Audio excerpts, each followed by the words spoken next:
Bermain konsisten 90 menit, bek timnas Indonesia Kelvin Verdon berhasil membawa klubnya NTC Nijmegen menang 4-1 atas Heracles dalam laga pekan kedua Eredivisie. Tuan rumah Heracles berhasil unggul lebih dulu lewat gol cepat Gis Horekens di menit ketiga. Namun 10 menit kemudian Horekens justru diganjar kartu merah akibat tackle kerasnya ke kaki Sami Owisya. Unggul jumlah pemain Nijmegen menyamakan kedudukan hasil samaran Brian Leeson di menit 29, namun golnya dibatalkan karena Leeson offside. Tak lama berselang, Leeson membayar kesalahannya dengan membobol gawang tuan rumah. Usai jeda, Heracles makin kesulitan meredam serangan Verdon dan kawan-kawan. Tandukan Felipe Saunders di menit 68 menjadi gol tambahan bagi Nijmegen. 7 menit sebelum laga usai, hasil skema serangan balik diselesaikan Kento Siogai menambah derita Heracles.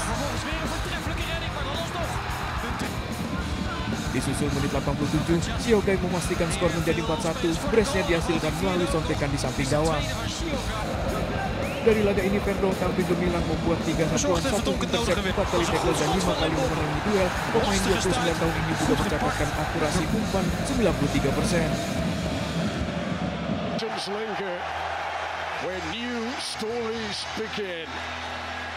Hasil manis di laga pertama Liga Inggris, Arsenal berhasil taklukkan Manchester United dengan skor tipis 1-0. Bertindak sebagai tuan rumah, Setan Merah pun mencoba ambil inisiatif serangan sejak menit awal pertandingan. Memanfaatkan umpan terobosan, Bryan Mbeumo berhasil lolos dari 2 pemain belakang Arsenal. Tapi sayang, sepakannya masih berhasil ditangkap oleh kiper David Raya. Masuk menit ke-13, Arsenal memimpin duluan lewat gol Ricardo Calafiori.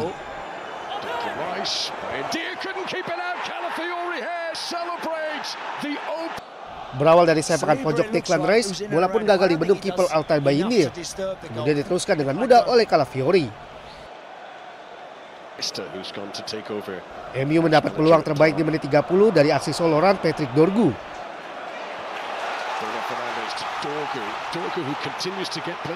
Ia dengan berani lesarkan bola keras dari luar kotak penalti. Namun sayang, bola masih membentuk tiang gawang.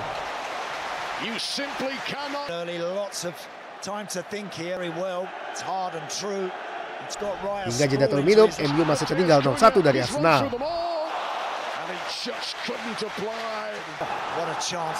Pada babak kedua, MU masih mendominasi permainan. Bahkan anak asuh Ruben Amorim ini mencatat statistik 61% penguasaan bola dengan total tembakan 22. Sementara Arsenal catat 9 tembakan ke arah gawang. Bruno Fernandes CS terus menggempur pertahanan Arsenal. Masih sayang belum menciptakan gol. Bahkan Sudan Diomo yang sudah kuat mengarah ke pojok gawang masih berhasil dibutakan oleh kiper David Raya.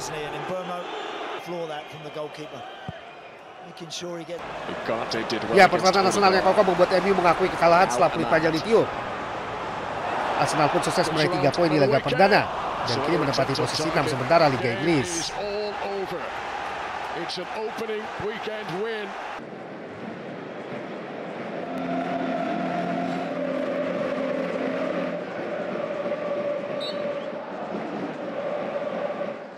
Juventus bersusah payah mengalahkan Atalanta dalam laga pramusim yang digelar di Stadion Gewiss, kota Bergamo, Italia. Pertandingan langsung berjalan dengan intensitas tinggi. Namun gol baru tercipta pada babak kedua untuk Juventus lewat rekrutan baru mereka, Jonathan David.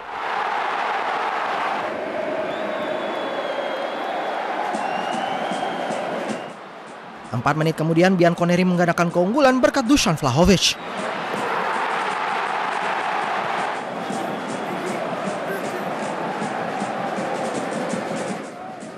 Atalanta baru bisa membalas pada menit ke-90 lewat Lazar Samardzic. Skor 2-1 untuk Juve menjadi hasil akhir laga.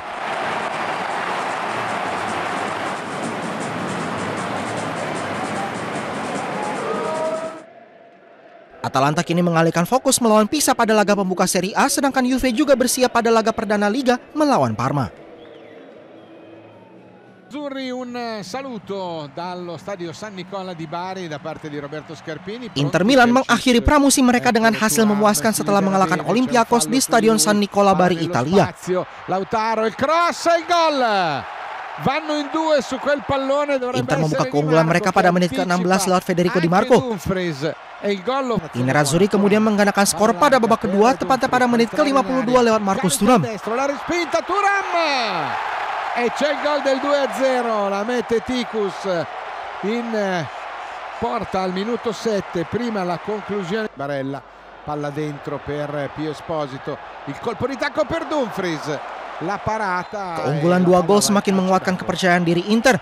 Sebaliknya Olympiakos justru terlihat kehilangan orientasi permainan. Di Bissek, Pio Esposito prova a girarsi, la deviazione. Namun hingga akhir laga skor 2-0 untuk Inter tetap bertahan dan menutup rangkaian pramusim pasukan Christian Chivu dengan catatan manis. Inter selanjutnya akan mempersiapkan diri menyambut laga pembuka Serie A Italia melawan Torino. Un gol per tempo di Marco al quarto d'ora del primo tempo.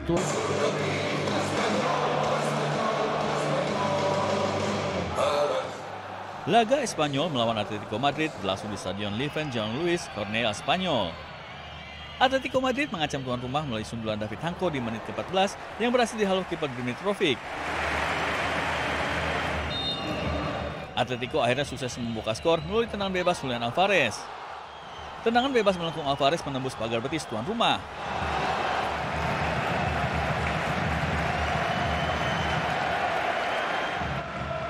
Kerja sama ciamik pemain Atletico Madrid di babak kedua hampir menambah keunggulan andai tendangan Alvarez tidak membentur tiang.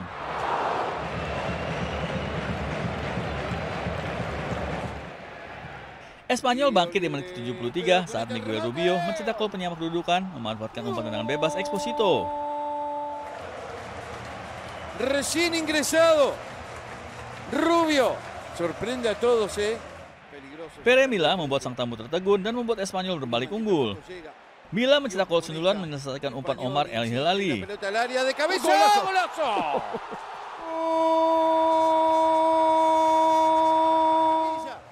Skor 2-1 bertahan hingga akhir pertandingan. Espanyol pun berhasil menang dramatis. Increíble, increíble, pero cierto, porque vos fíjate, si el centro fue bueno, el cabezazo fue espectacular.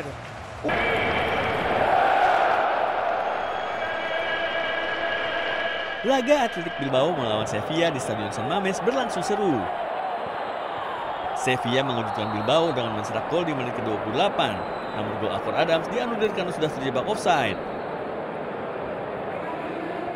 Athletic Bilbao mendapatkan penalti di menit ke-34 saat Juan Luis Sanchez melanggar bintang Bilbao Nico Williams di kotak terlarang. Nico yang maju sendiri sebagai penendang penalti berhasil menaklukkan kiper Nilan.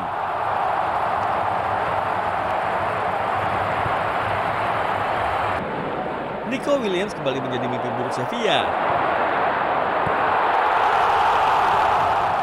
Menusuk dari sisi kiri, Nico mengirim umpan yang sukses diselesaikan dengan baik oleh Marwan Sanadi. Babak kedua berjalan 5 menit, Nico Williams hampir membawa Bilbao unggul 3 gol andai tendangannya tidak membentur tiang.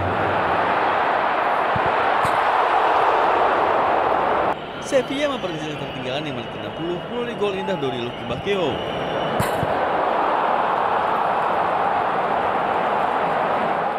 Menerima umpan Juanlu, Lucky Bacchio mengontrol bola sebelum melepaskan tendangan melengkung yang tidak bisa dihalau kiper Unai Simon. Di menit 72, Lucien Agome membuat publik San Mamés terdiam saat mencetak gol penyamak kedudukan. Kembali berawal dari manuver Juanlu yang mengirim umpan ke kotak penalti Bilbao dan dimanfaatkan dengan tendangan keras Agome ke kanan gawang Simon.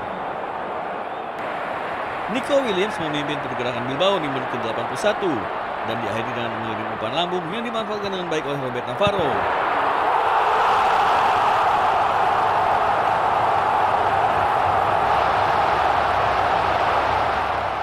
Bilbao pun menang dramatis di laga pertama La Liga dengan skor akhir 3-2.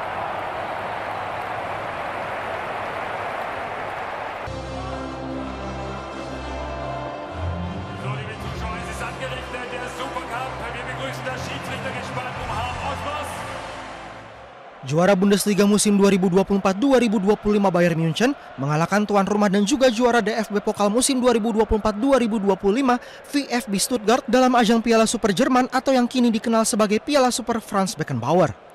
Bermain di Mercedes-Benz Arena, Bayern membuka keunggulan mereka pada menit ke-18 lewat Harry Kane. Gol ini menambah koleksi Kane menjadi 86 gol dalam 97 kali penampilan bersama Bayern.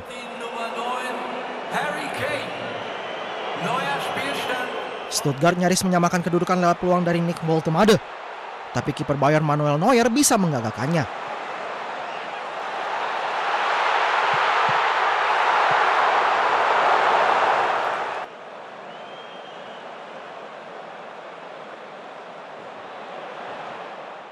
Giroten baru bisa mengadakan keunggulan pada babak kedua tepatnya pada menit ke-77. Rekrutan baru mereka Luis Diaz mencetak gol menyelesaikan umpan silang dari Serge Gnabry.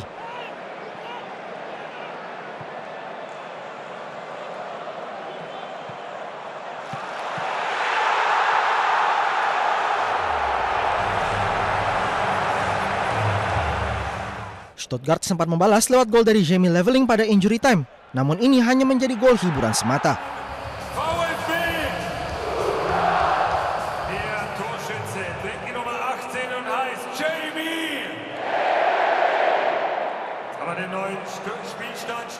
Skor 2-1 untuk Bayern menjadi hasil akhir laga dan pasukan Vincent Kompany keluar sebagai juara. Ini menjadi gelar perdana Bayern pada musim 2025-2026. Selain itu, ini merupakan gelar ke-11 Bayern dalam ajang Piala Super Jerman yang kini berubah nama menjadi Piala Super Franz Beckenbauer.